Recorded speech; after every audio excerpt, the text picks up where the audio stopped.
Hello, everybody, and welcome again to Sunday at 1 o'clock, the Mayor's and Supervisor Update. I'm Chris Carosa, publisher of the Mendon-Honeoye Falls-Lima Sentinel.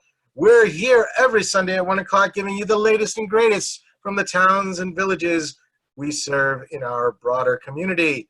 Let's get things started right off the bat with John Moffett, who is not the mayor, he's the supervisor. The supervisor of the town of Mendon. John, you could unmute your mic. There we go.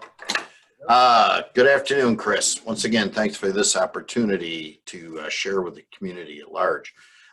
Just a couple of things this week. I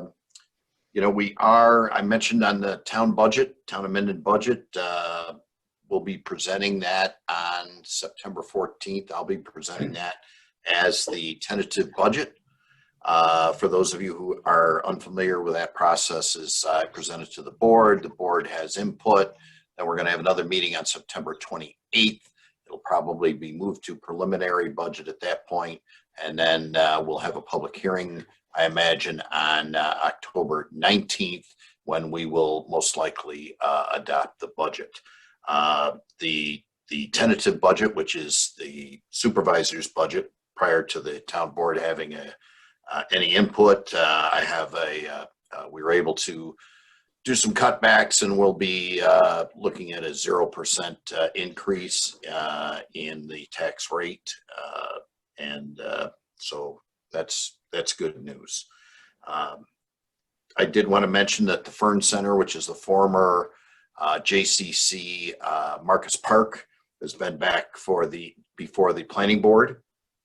And they're going to be having they'll be on the agenda for September 16th. That meeting will be at the community center on North Main Street. And then there'll be a public hearing on October 7th regarding a daycare facility at that location. So they've got various things they'd like to do at that location. So they're kind of most of them fall under the special use permit. So they'll be taking those one at a time. Let's see. Also, just to reiterate, as I understand it, most of the school tax bills came out either yesterday or today. We certainly encourage people to pay those online. You can use a credit card. If you live in the town of Mendon, you can use a credit card to pay your HFL or Pittsford Central School school tax bill.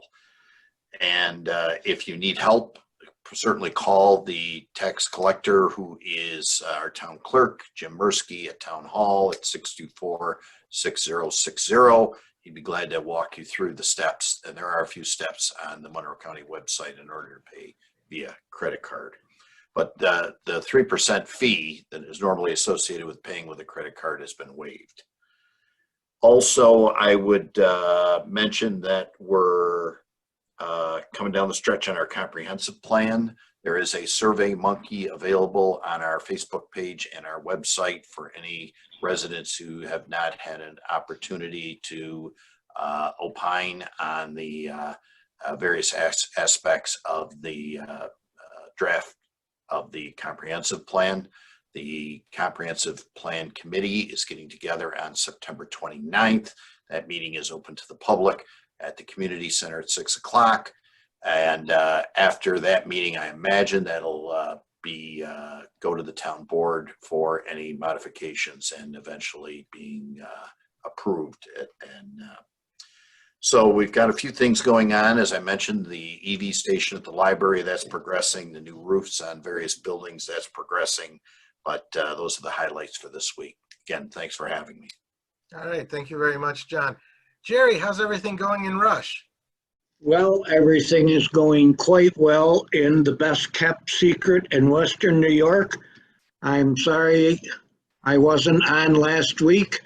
I had a meeting that ran over and I said, oh my gosh, I'm going to miss the broadcast, but we'll recover today. Just to cover some history, we produced a tentative budget for 21, and we will be reviewing that with the town board on September 9th.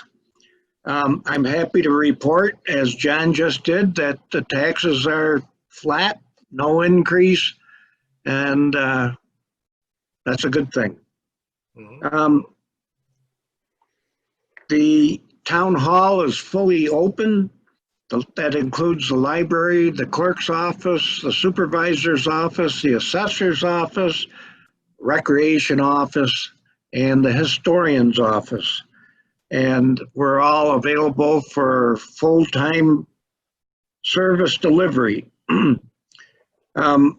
I should make everyone aware that the deputy supervisor, Victoria Mosetti, is proceeding with a plan to update the comprehensive plan.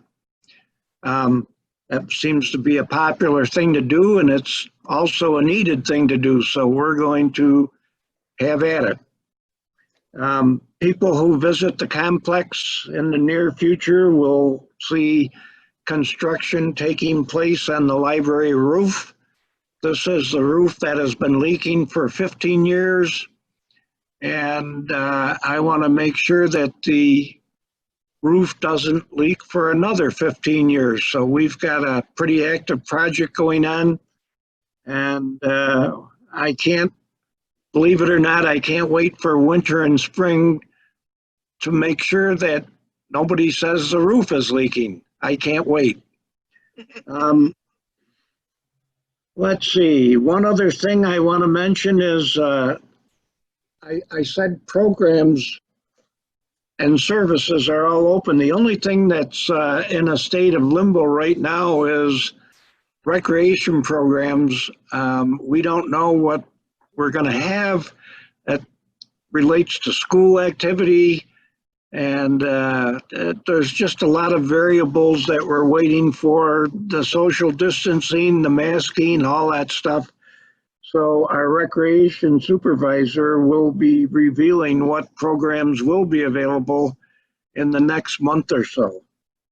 And I should also mention at this time that the Horseshoe Solar Project, which has been very popular for conversation in town for the past couple of years, is proceeding. They filed their new required filing, and people will have a chance to see their updated proposal in a program that is on our website. You can check out the program and access it.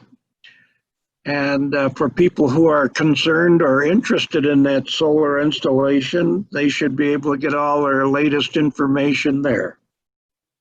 What else? I think that about covers it. Oh, I know one other thing I could tell about. As people know, we have had the Monroe County Fair in the town of Rush at the fair site on River Road 2 years ago, 3 years ago. It did not occur this year because of the pandemic. Hopefully, it will occur in '21, and we hope that we will have potable water there for use at the fair site in '21. We've got a committee that's going to convene to discuss the options for making that happen, and I hope that it will happen. Thank you. All right. Well, that gives us something to look forward to. I like that idea.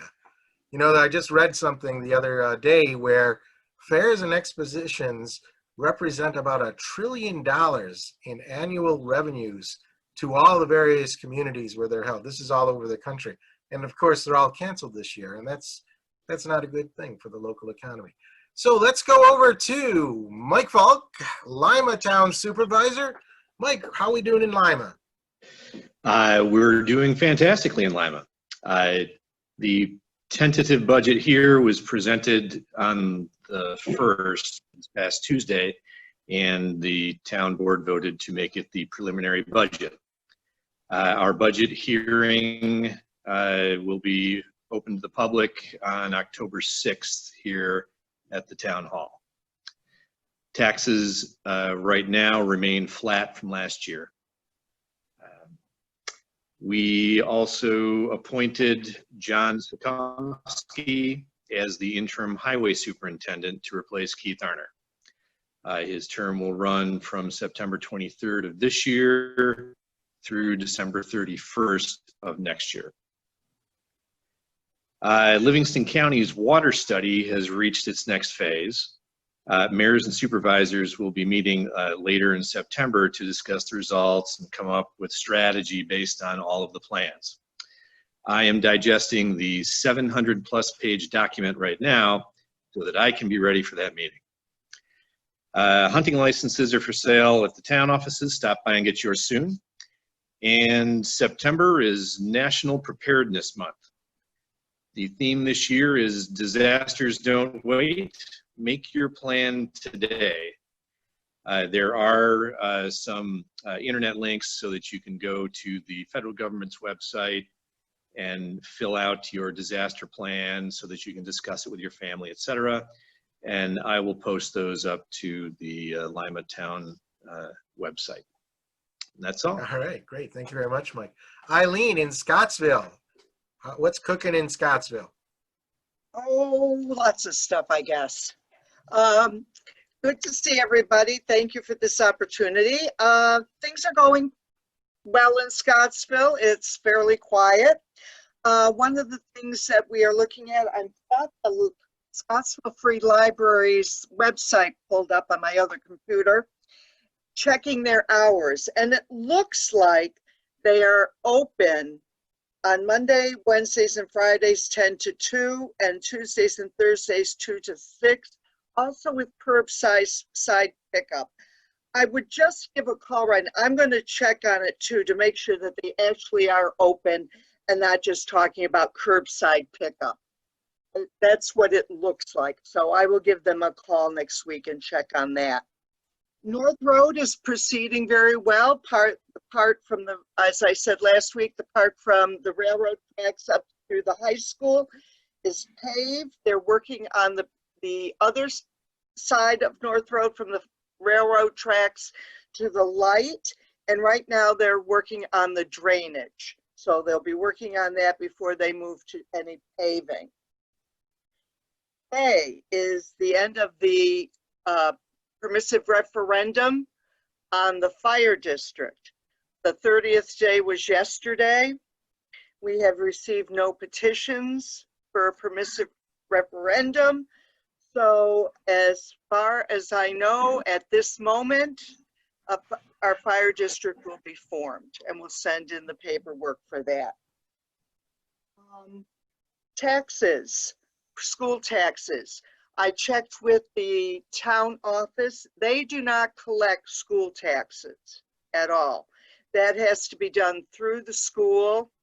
And if you do payments, then there's, you mail it into the county.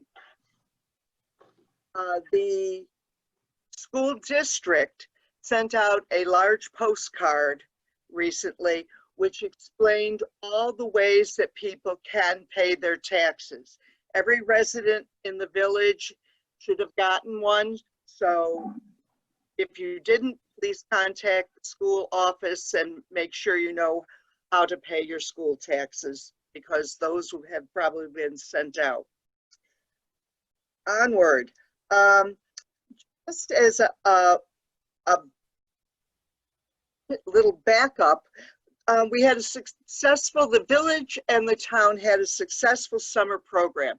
The town runs the recreation program at Johnson Park in Scottsville.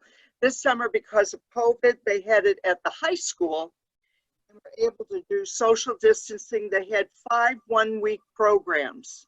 And from what I understand, it went very smoothly. Everyone had a great time, and it was a successful program. Our newsletter for the fall and winter will be coming out this month. We've been collecting articles from our different departments, and it will give a little synopsis of all the things that will be going on in the fall and winter, and just some reminders on snow and plowing and staying off the roads and leaf pickup. So check the newsletter for all those updates. It will be out. There will be some hard copies in the village office, and you can also access it online. The Forestry Board has been talking with us. They had to postpone their Arbor Day ceremonies back in the spring. So they're planning a small Arbor Day ceremony this October at a little, where we have one of our Welcome to Scottsville signs at the corner of Grove and Rochester Streets. And they're going to plant a couple of trees. It's going to be a very small ceremony with a limit of 25 people. More information will come out on that in the future. The other thing that I do want to address before I finish is that we did have a Black Lives Matter sign burned in the village.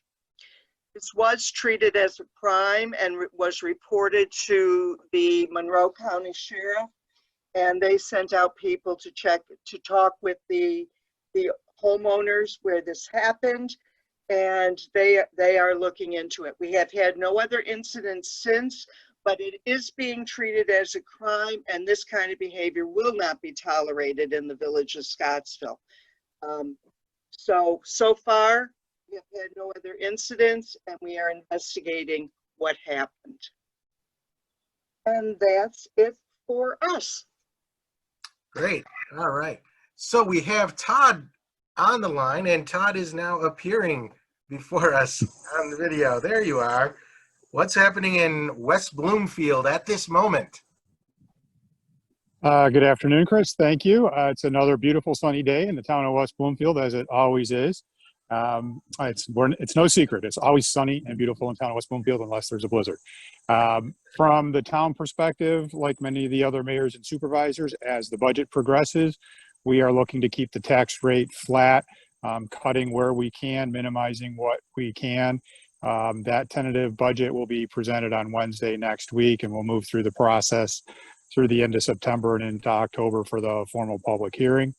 Town Hall is generally open at this point in time with our site grading and everything around the new town hall.